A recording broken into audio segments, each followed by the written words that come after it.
This is a Glitterball podcast.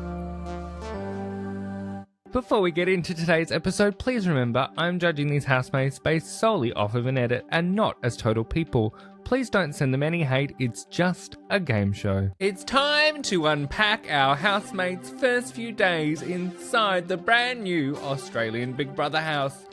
And it's all gone a little wonky because there's love in the air, some people unhappy, and we've got to talk about pretty privilege. Welcome to He's Always Watching.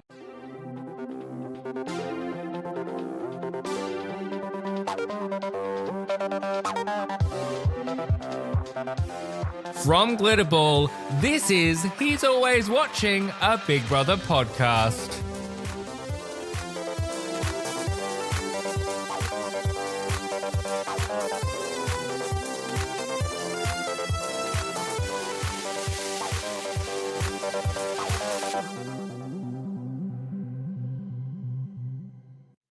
Hello Fishbowl friends and welcome to another episode of He's Always Watching.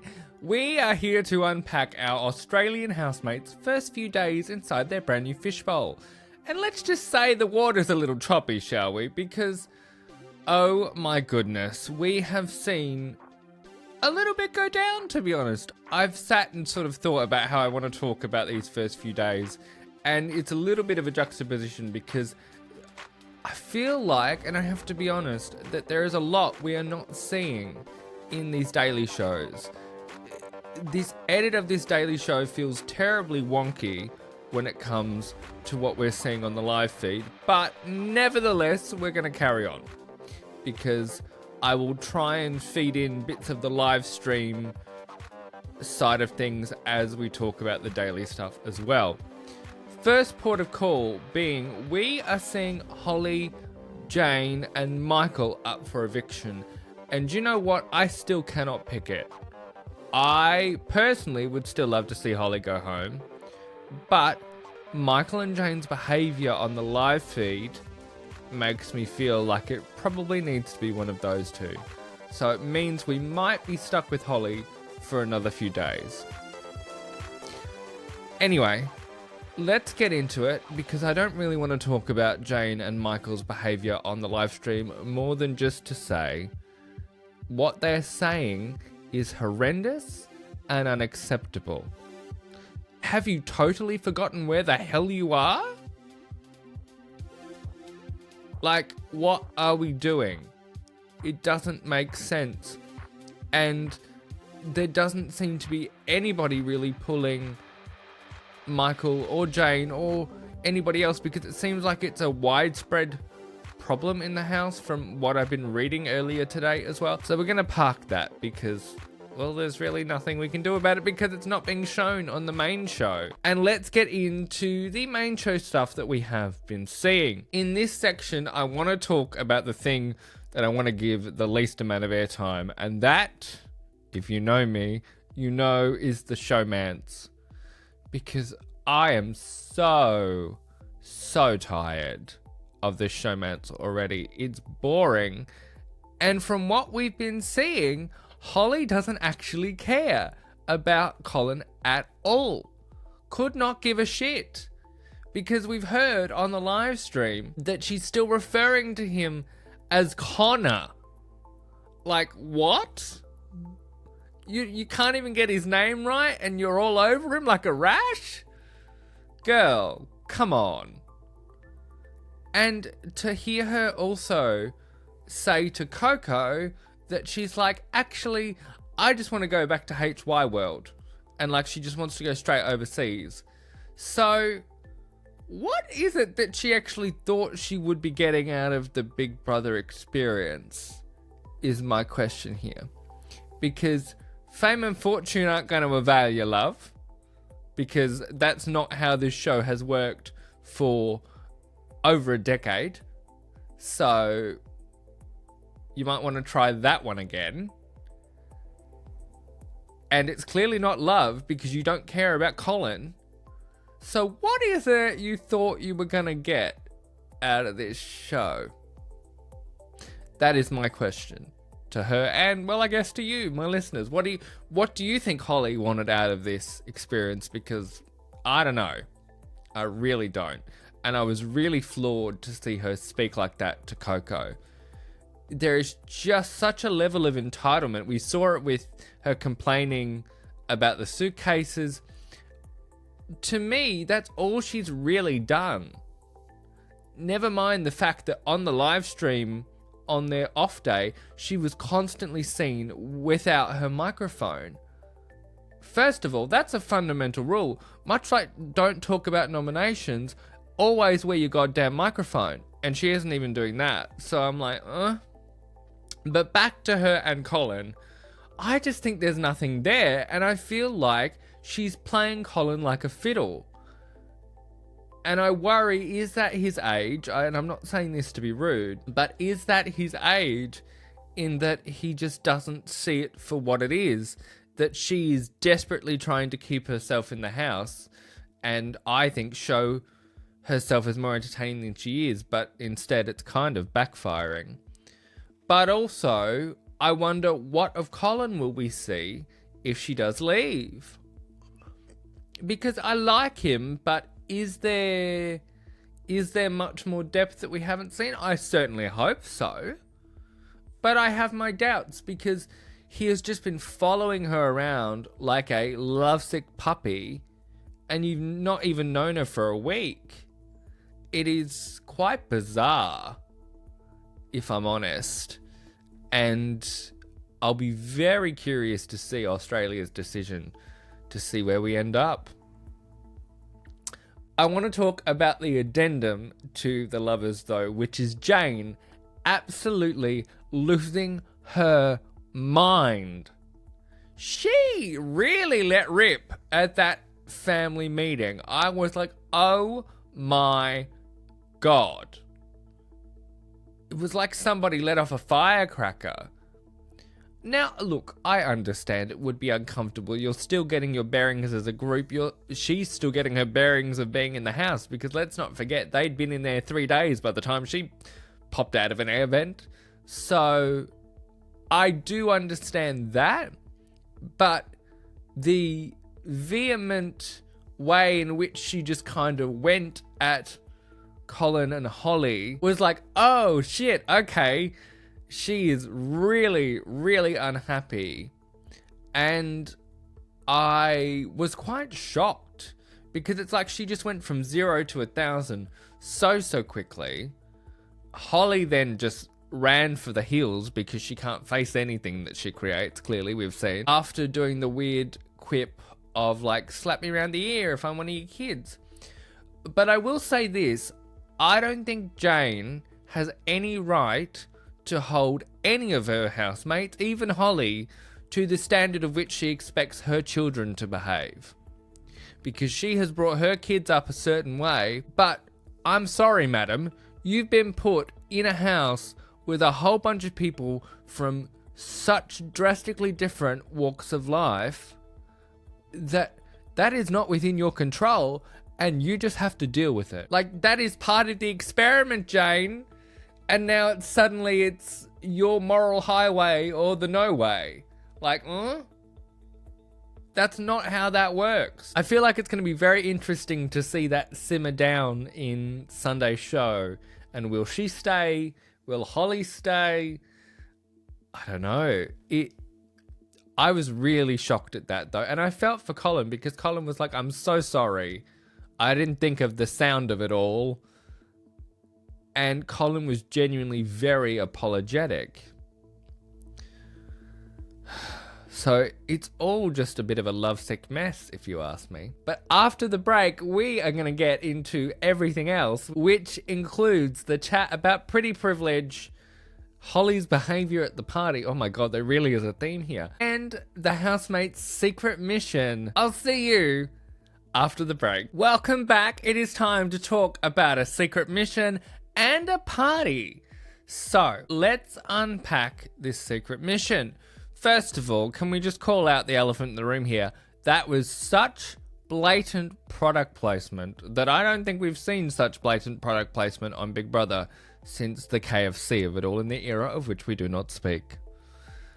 But I was like, oh, okay, we're just really not even trying to hide the product placement. Good work. I know money's tight, 10, but like, damn. Anyway, this secret mission I thought was quite funny. I enjoyed seeing Emily and Abiola working together. I actually quite like them as a duo. They were very good at being sneaky, even though it was quite difficult at times, especially with Edward kind of bamboozling Emily. I was like, this is pretty great. The secret mission itself was fairly straightforward, but then they got the party, which I really enjoyed seeing this. I caught a lot of this on the live stream, and this was really fun to see the housemates have to kind of work together in teams. I think it shook up their dynamic. It gave them all a moment to breathe. Also, hearing Big Brother swear on the live stream was hysterical. If you missed it, there is a clip floating around on Twitter that Big Brother actually swears after the game finishes. So highly recommend, if you want to laugh, to go and find that. I'll actually try and link it in the show notes because it was very funny. But back to the party. I thought this game was fun. I think it's what they needed after a kind of tense few days with the food situation with Connor and Michael, and I am still finding that really difficult, that Michael just seems to find it absolutely hysterical to push on Connor's well-meaning sore points. Because the thing is, Connor's only trying to look out for the rest of the house to make sure everybody gets to eat. And we're seeing these housemates still be really, really selfish when it comes to food. And that does surprise me. Speaking of food, however, though, we need to move to the family dinner. And we have to unpack the talk about pretty privilege. I don't mean for this to seem harsh on Holly singularly, but the problem with, I think, all of her actions is there just seems to be an unwillingness to take in any other viewpoint other than her own. And that's what I think this boils down to, because that discussion, I was like, you cannot get out of your way to see the wood from the trees, if you will. She was just so stuck on how difficult, and she was like, yes, I do acknowledge there are advantages to being attractive, but to then just completely kind of gloss over, for the most part, and ignore what Abiola was saying when she was really opening up and letting her heart out. I'm just like, excuse me, madam, you're on a show that is essentially a popularity contest. You are doing yourself no favors with the general population. Because from my experience of this show in this country, nobody likes a pretty girl who is so self-absorbed she may as well be in a cocoon. That is just going off past history. And I don't think the country has changed that much in the over a decade, wink wink, that we have not seen Big Brother in. So I will be waiting to be proved wrong, Australia. I really felt for Abiola here. We're seeing bits of Abiola in these daily shows that I'm really enjoying. The fact that she slept all the way through Jane having that meltdown was so funny. I was like, that is absolutely brilliant. She was just out for the count while Jane was screaming at the top of her lungs. First of all, Abiola, how the hell did you sleep through that, love? And second of all, bravo, because if I could have, I probably would have too. So to see her sort of not break down, but be incredibly emotional about this, quite rightly, and kind of get nothing from Holly, I was just like, oh my god. Something else we need to talk about, though, is nominations. Now, I gotta say, aside from the ugly, cheap tally board, I really appreciated how they did nominations on Wednesday. It was short, it was sharp, it was just bam, bam, bam, bam, done. There was a good level of tension, but we need to talk about Bruce. What in the hell was that nomination for Coco? Like, are you for real right now? I couldn't believe my ears. And it wasn't until I actually went back and watched it a second time that I actually caught what he said.